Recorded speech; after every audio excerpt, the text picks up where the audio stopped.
ऐसी तालियां बजाना कि मोदी जी के मन में फिरोजाबाद बच जाए। मोदी जी तालियां बजाते चलिए आप लोग। शेर भारत मोदी जी आ गए हैं, ये ऐसी तालियां बजती रहे।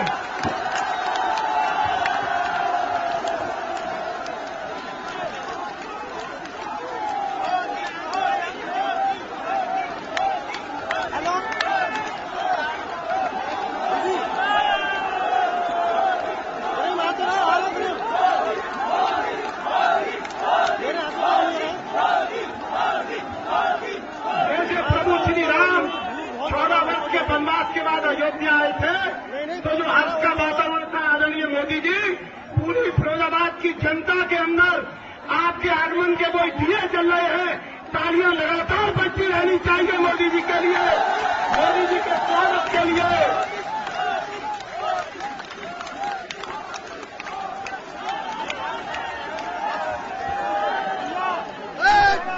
माननीय सतपाल महाराज जी, पूज्य सतपाल महाराज जी अपनी आशीर्वाद की माला हमारे प्रत्याशी जी को पहनाने वाले हैं और राष्ट्र के नायक शेरे हिंद माननीय मोदी जी का स्वागत।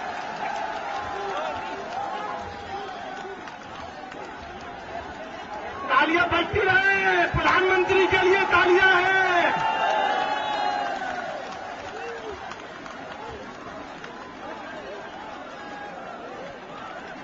ये माननीय मोदी जी फिरोजाबाद की जनता की तरफ से आपके चरणों में बोला तालियां लगातार बजाते रहिए। प्रधानमंत्री बनने के लिए लगेगा। मैं माननीय मोदी जी को आमंत्रित करता हूं। प्लीज पूज्य विवेकानंद जी का चित्र प्रोफेसर एसपी सिंह जी बघेल साहब भेंट कर रहे हैं। ताली बजाकर स्वागत करिए।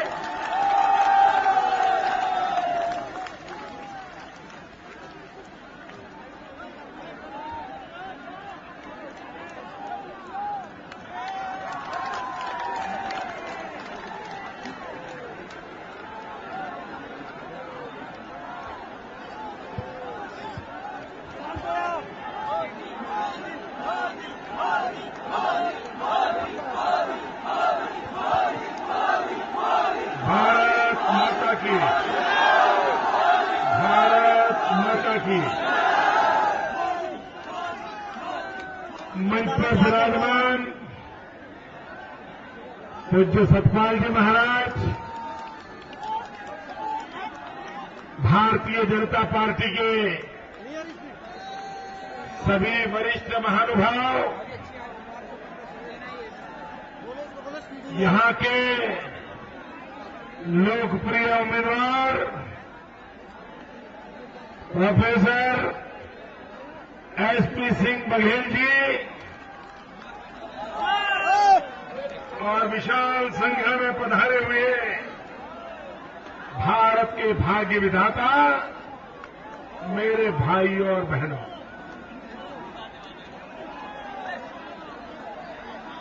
आज लग रहा है फिरोजाबाद की फिजा भी बदल गई है।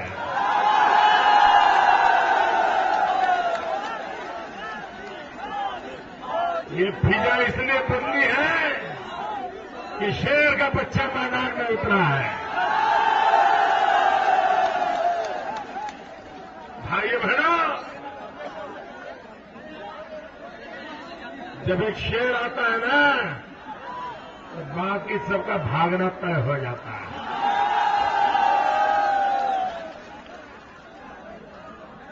और भाइयों बहनों,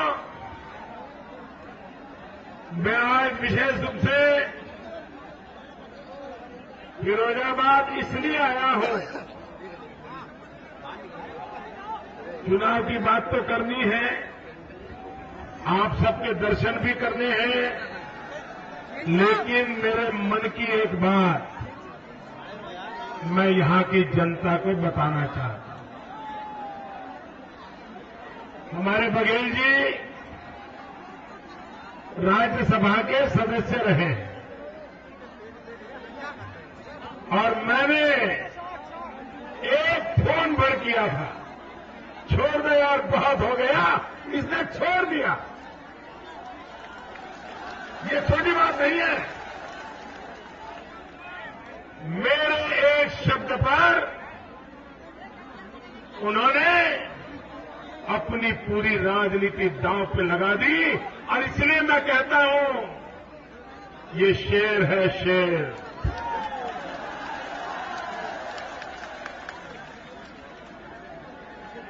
भाइयों बहनों, राजनीति में छुआछूत का चलन बहुत हो गया है। अगर कोई बीमार भी हो और दूसरे दल वाला खबर पूछने जाए तो पार्टी वाले निकाल देते हैं। ऐसी छुआछूत चलती है।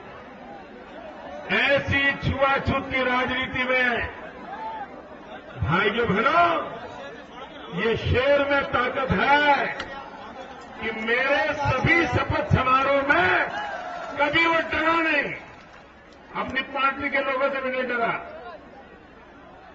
और मोदी के शपथ समारोह में एक भी शपथ समारोह नहीं है जिसमें मेरे बगैर वहां न आया हो।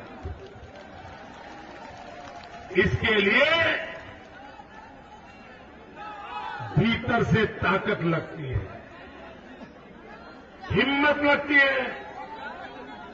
अपने उसूलों पर चलने के लिए बहुत बड़ा नैतिक अधिष्ठान लगता है, तब जाकर के आदमी ऐसे फैसले करता है। भाइयों बहनों, आप मुझे बताइए कि आपको ये फिरोजाबाद का हाल बदलना है कि नहीं बदलना है? आपको ऐसे ही जिंदगी जीनी है कि कुछ ठीक करना है? ये मुझे बताइए, ये सबका आपका भले करेगा क्या? स यानी सपा, ब बसपा, का कांग्रेस, ये सबका पाप है जिसके कारण आपकी ये दुर्दशा है। भाइयों बहनों, हम बचपन से इस सुहाग नगरी के लिए सुनते आए हैं। सारे हिंदुस्तान में हर महिला चूड़ी पहन करके अपने सुहाग की कामना करती है, ऐसी ये नगरी है। भाइयों बहनों, लेकिन मैं दिल्ली में बैठी हुई सरकार ने न जाने कितनों के सुहाग उजाड़ दिए। भाइयों बहनों, लाल बहादुर शास्त्री कहते थे, जय जवान जय किसान। ये मां बेटे की सरकार, ये बाप बेटे की सरकार, ये भाई भतीजों के जुल्म वाली सरकार, क्या इनके राज में जय जवान जय किसान हमारे गले उतरता है क्या? जिस देश का जवान आज सुरक्षित नहीं है,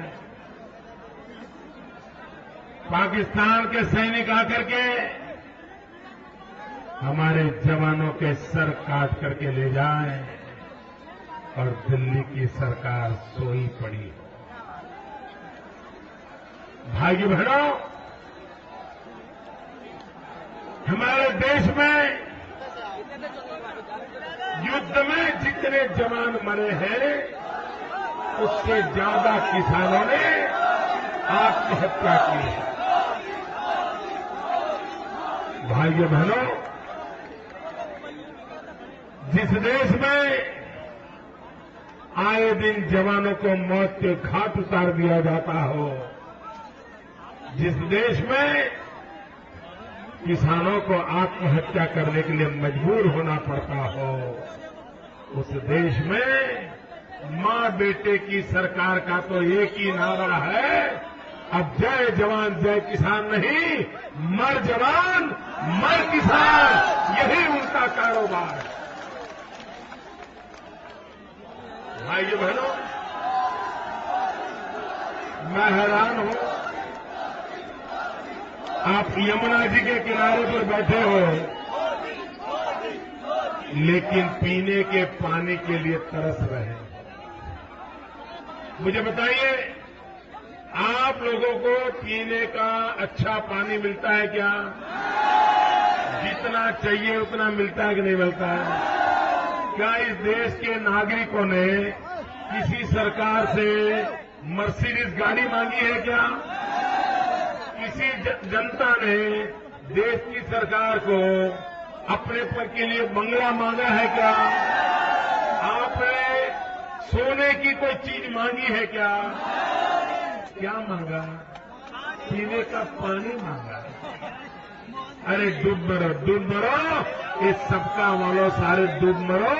आप लोगों को आजादी के 60 साल के बाद पीने का पानी नहीं दे पा रहे हो, आपको शोभा नहीं देता।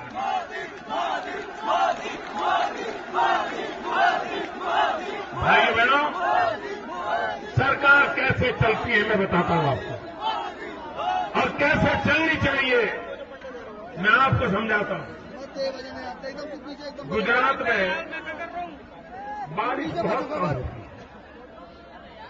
और हमारे यहां तो बहुत सारा इलाका है वो रेगिस्तान है। इधर रेगिस्तान है, उधर पाकिस्तान है। भाइयों बहनों, मेरे यहां सिर्फ 2 नदियां हैं, एक नर्मदा और एक तापी। बाकी नदियों में 2 महीने भी पानी नहीं रहता, बारिश बहुत कम है और जमीन में 1500 फीट नीचे जाने पर भी पानी नहीं मिलता। ऐसी मुसीबत जब मैं मुख्यमंत्री बना तो मेरे यहां 9000 गांव ऐसे थे जहां पर टैंकर से पानी जाता था। अगर टैंकर न जाए तो लोगों को पीने का पानी नहीं मिलता। आप कल्पना कीजिए कैसी मुसीबत से हम जीते थे। भाइयों बहनों, हमने बेड़ा उठाया, हमने तय किया कि लोगों को पीने का शुद्ध पानी पहुंचाएंगे। भाइयों बहनों, 5 साल के भीतर भीतर हजारों मील लंबी पाइपलाइनें लगाई, 9000 गांवों में नर्मदा का शुद्ध पानी पाइप से 9000 गांवों में पहुंचाया। आज भाइयों बहनों, जो 60 साल से पानी के लिए लोग तरसते थे, हमने हजारों किलोमीटर दूर पानी पहुंचाया। अरे पाकिस्तान की सीमा पर जहां बीएसएफ के जवान हैं, उनको भी पानी पहुंचाया। और भाइयों बहनों, पाइप की साइज क्या है मालूम है? पाइप की साइज क्या है अंदाज कर सकते हो? भाइयों बहनों, पाइप इतनी बड़ी लगाई है कि बाप बेटे की सरकार, उनका परिवार मारुति कार में बैठ करके पाइप के अंदर गाड़ी चला सकता है। इतना बड़ा पाइप से हम पानी पहुंचाते हैं। क्या यमुना के किनारे मेरे फिरोजाबाद को पानी नहीं मिल सकता है? इसीलिए तो भाइयों, देश को काम करने वाली सरकार चाहिए।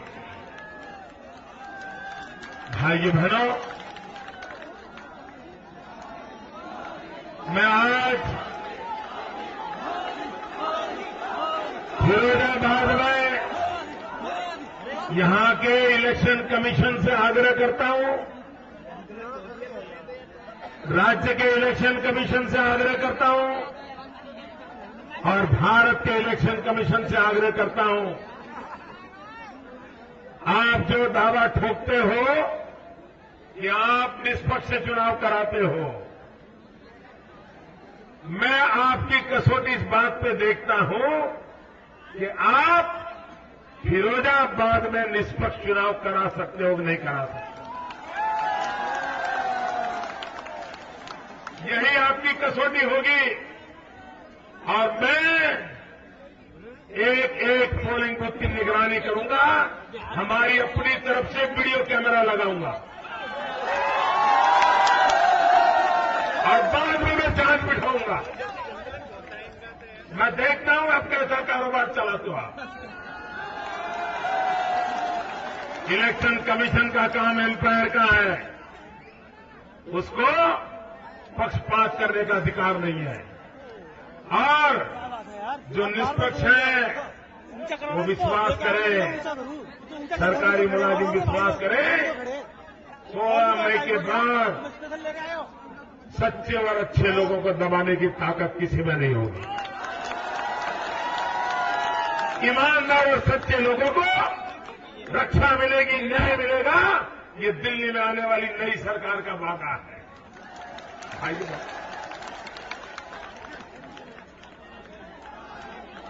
आप देखिए, ये फिरोजाबाद में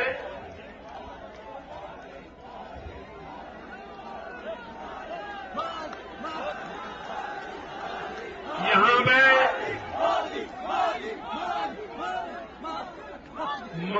स्मॉल स्केल इंडस्ट्रीज के लिए, लघु उद्योग के लिए इतनी संभावनाएं पड़ी है, लेकिन भाइयों बहनों, इन्होंने चीन के दरवाजे खोल दिए हैं और इसके कारण यहां के छोटे छोटे उद्योग को ताले लग रहे हैं। यहां के नौजवान बेरोजगार हो रहे हैं और ये दिल्ली में बैठी हुई सरकार अमीरों को तो सस्ते में गैस देती है, लेकिन यहां के छोटे छोटे चूड़ियों वालों को महंगी गैस देती है। ये अन्याय है। इस अन्याय के समय यहां का छोटा उद्योगकार कहां जाएगा? यहां का नौजवान का रोजगार कहां जाएगा? भाइयों बहनों, मैं आपको उदाहरण देता हूं। इन लोगों को कुछ आता ही नहीं, माफ करना मुझे, ये बेकार में सरकारें चलाते हैं, ऐसे ही बैठ गए। आपको मैं उदाहरण दूं, आपको समझ आएगा कैसे काम हो सकता है। मेरे यहां गरीब लोग पतंग बनाने का काम करते हैं और ज्यादातर गरीब मुसलमान मेरे यहां पतंग बनाता है, लेकिन उसको बेचारे को पतंग बनाने में खर्चा कम कैसे हो, अच्छे ढंग से पतंग कैसे बनाया जाए, वो पता ही नहीं था। पुराने जमाने से बेचारा करता था। अगर 3 कलर का पतंग बनाना है तो 3 कागज लेकर के चिपकाता था और फिर 3 कलर का पतंग बनाता था। मैंने उसका रिसर्च किया, रिसर्च करके मैंने उनका मीटिंग बुलाया। एक पूरा दिन मैंने ट्रेनिंग किया उनका। मैंने कहा देखिए, अब 3 कलर का प्रिंटेड कागज मिल सकता है। अब आपको 3 कागज ला करके जोड़ने की जरूरत नहीं है। नई नई चीजें सिखाई, हर एक परिवार को ट्रेनिंग दी, 1 साल भर ट्रेनिंग चली। और भाइयों बहनों, उनकी जिंदगी में इतना बदलाव आया। पहले मेरे यहां पतंग का उद्योग 30 करोड़ रुपए का था, आज वो 700 करोड़ का हो गया। 700 करोड़ रुपए। पतंग जैसी चीज में इतना बारीकी से ध्यान दिया, वो गरीब से गरीब मुसलमान जो पतंग बना करके ही जीता था, आज उसकी जिंदगी में बदलाव आ गया। भाइयों बहनों, यहां पर ग्लास की इंडस्ट्री इतनी परंपरागत से चल रही है। मैं हैरान हूं, यहां की सरकार को रिसर्च के लिए, इनोवेशन के लिए, नई डिजाइनिंग के लिए एक अच्छी इंस्टीट्यूट चालू करनी चाहिए। यहां के नौजवानों में उसकी पढ़ाई होनी चाहिए और उसमें से निकल करके उद्योगों में नई जान भरने की ताकत आनी चाहिए। ये न लखनऊ वालों का आता है, न दिल्ली वालों का आता है, और उसके कारण धीरे धीरे धीरे आपका ये उद्योग बंद हो रहा है। भाइयों बहनों, अकेला फिरोजाबाद ग्लास इंडस्ट्री के कारण पूरे दुनिया में अपना माल बेच सकता है। इतनी ताकत है। भाइयों बहनों, हमें दम होना चाहिए। तो दुनिया के लोगों को हमारी चूड़ियां पहनने का मन क्यों न कर जाए? दुनिया की हर महिला को ये मन कर जाए कि जब तक ये चूड़ी पहन करके फोटो नहीं निकालती तब तक मेरा श्रृंगार अधूरा है। ये काम हो सकता है, नहीं हो सकता है? इनका दिमाग ही नहीं है जी। ये बेकार में कुर्सियों पर बैठ गए हैं। हटाओ दोस्तों, हटाओ ऐसे लोगों को, निकालो। भाइयों बहनों, भारत को आगे बढ़ाना है तो देश में 1000 जैसे फिरोजाबाद जैसे उद्यमी नगर है, 1000 से ज्यादा, उनमें जान भर देना तो पूरा हिंदुस्तान खड़ा हो जाएगा। ये ताकत है और मुझे ये काम करना है। मुझे आपके आशीर्वाद चाहिए, मुझे आपका। भाइयों बहनों, आप मुझे बताइए, ये दिल्ली की सरकार पर आपका रत्ती भर भरोसा है? आपका भला होगा ऐसी कोई आशा है? आपके बच्चों का भी भला हो, ये कोई संभावना है क्या? कोई संभावना है? यहां का गरीब मजदूर उसका भला हो, ऐसी कोई संभावना है?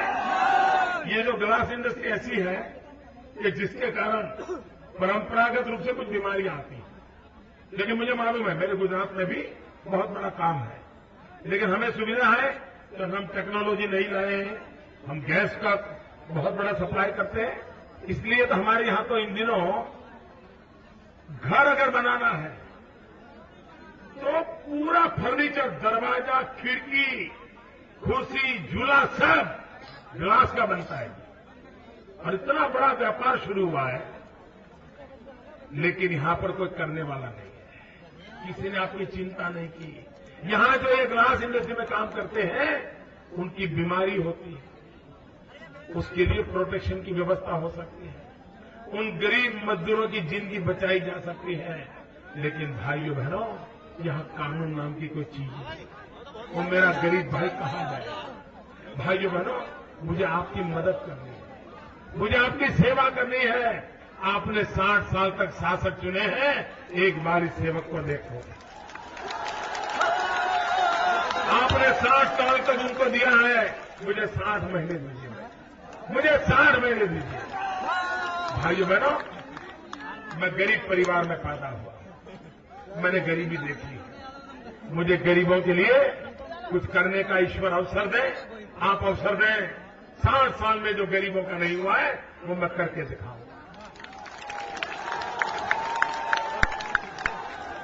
और मैं खोखली बातें नहीं करता हूं, मैं गुजरात में करके आया हूं भाइयों। मेरा ट्रैक रिकॉर्ड है, मैं कुछ कर सकता हूं। आप मुझे अवसर दीजिए, मेरे मित्र बघेल को आप विजयी बनाइए। और भाइयों बहनों, आप फिरोजाबाद को शेर की जरूरत है, एक शेर की जरूरत है।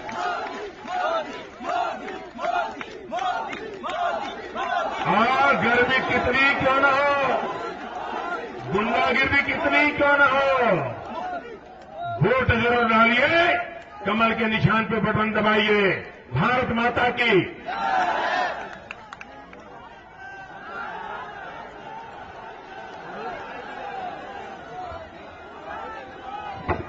मैं ये कहता हूं कि शेर हिंद को तालियों के साथ भेजा करो। और दिल्ली से जब ये प्रधानमंत्री बन के आएंगे तो फिरोजाबाद का कायाकल्प होगा, उत्तर प्रदेश का कायाकल्प होगा और देश का कायाकल्प होगा। सभी आने वाले भाइयों को, सभी माताओं को, बहनों को मैं बहुत बहुत धन्यवाद देता हूं। भारत माता की जय।